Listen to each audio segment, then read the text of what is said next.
¿En qué país aceptan mandarinas como pago a sus exportaciones? ¿En dónde la gente roba mantequilla de los supermercados por lo costosa que es? ¿Y en dónde el ejército derriba aviones de pasajeros porque no tienen la capacidad técnica para distinguirlos de drones enemigos?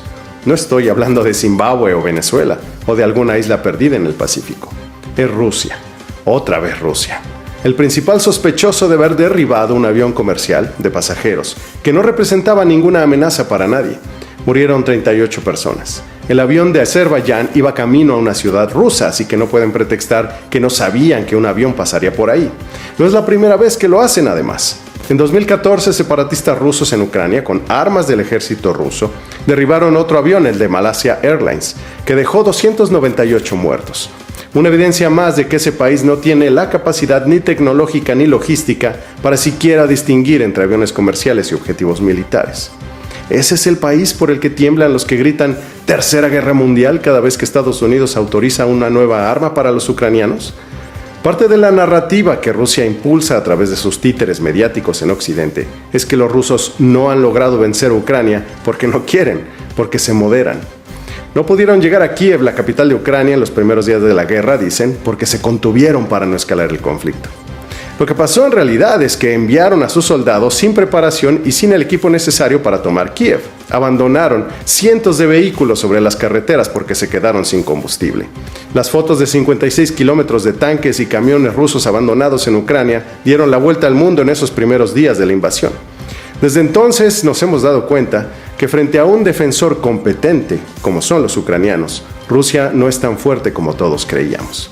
Así que Putin ha compensado la falta de sofisticación de su ejército con masa y brutalidad, como es la tradición militar rusa. Por eso perdieron a 24 millones de personas durante la Segunda Guerra Mundial entre civiles y soldados.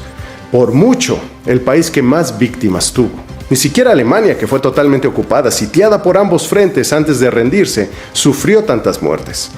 Es porque los soviéticos estuvieron dispuestos a mandar olas de combatientes al frente, aun si no tenían la preparación suficiente, incluso cuando era evidente que Alemania ya estaba perdida, con tal de que Stalin pudiera colgarse la medalla de haber llegado primero a Berlín.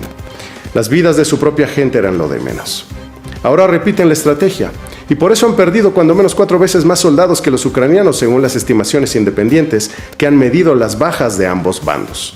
Las ventajas de ser una dictadura. En una democracia esas pérdidas serían inaceptables, de cuando menos 200.000 soldados en el caso de Rusia, hasta 750.000 si se incluyen a los heridos, 5 veces más que las bajas estadounidenses en Vietnam durante 8 años de aquella guerra. Pero en una dictadura las vidas de los ciudadanos son simples herramientas para los fines del emperador.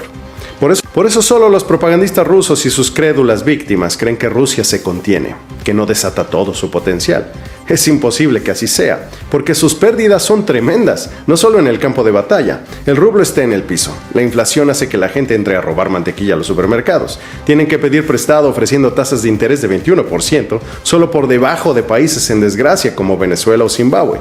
Y aún así, presumen un misil hipersónico supuestamente imbatible llamado Oreshnik, que no se atreven a lanzar un verdadero objetivo occidental, pese a que cada mes amenazan con una guerra nuclear. Como si en cualquier momento con su tremendo poder podrían terminar con su enemigo en Ucrania si quisieran. Si no pueden distinguir un avión comercial de pasajeros de un objetivo militar, ¿serán siquiera capaces de realizar todas las proezas tecnológicas militares que dicen poseer? Si emplean mal incluso su propio equipo, ¿podrán siquiera usar misiles intercontinentales, por ejemplo? El último que intentaron lanzar, un misil Sarmat, explotó en la zona de lanzamiento durante la prueba. Sería mejor no averiguarlo, por supuesto. No estoy llamando a invadir Rusia o atacarla preventivamente. Sin embargo, Rusia está tan cerca de la ruina económica, un gigante con pies de barro, que lo mejor que Donald Trump puede hacer para una paz mundial duradera es no desarmar a Ucrania e incrementar las sanciones contra el régimen de Putin. Para evitar una futura guerra contra Rusia, hay que ver todas las señales de su miseria, su atraso y su incompetencia. Y no dejarlos levantarse hasta que sean un país normal sin deseos de ser un imperio. Y para lograrlo basta con darles el tiempo suficiente, bajo sanciones y presión de los ucranianos, para que colapsen por sí mismos.